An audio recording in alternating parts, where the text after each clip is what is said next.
గత 10 సంవత్సరాల కాలంలో పాలకులు బాసర త్రిబుల్ ఐటీని భ్రష్టు పట్టించారని, ఇకనైనా త్రిబుల్ ఐటీపై దృష్టి సాధించాలని ఎమ్మెల్యే పవార్ రామారావు పటేల్ జిల్లా ఇన్ఛార్జ్ మంత్రి సీతక్కకు సూచించారు.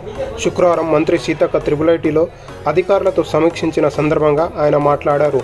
అప్పటి ముఖ్యమంత్రి వైఎస్ రాజశేఖర రెడ్డి మూలంగానే త్రిబుల్ ఐటీ ఏర్పాటయ్యిందని, ఆయన సేవలను ఇక్కడి ప్రాంతవాసులు ఎన్నటికీ మర్చిపోరన్నారు. 7 కోట్ల రూపాయలతో 4 సంవత్సరాల క్రితం సోలార్ ప్లాంట్ ఏర్పాటు అయితే ఇప్పటికీ ప్రారంభించకపోవడం శోచనీయమన్నారు. పాలన విభాగంలో కింది స్థాయి అధికారులతో పనులు చేయించడం సరికాదన్నారు. ట్రిబుల్ ఐటీ అభివృద్ధికి 50 కోట్ల రూపాయల నిధులు ఇవ్వాలని కోరారు. విద్యార్థులకు మినీ స్టేడియం ఏర్పాటు చేయాల్సిందిగా సూచించారు. త్రిబుల్ ఐటీకి తాను స్వయంగా పలుమార్లు వచ్చి పరిశీలించాలని, వాష్రూమ్లతో పాటు పలు సౌకర్యాలు లేదన్నారు.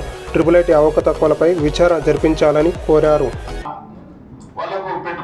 ఈ సంస్థ మొత్తం ఊళ్ళబెట్టాడు కారణం అంటే పాత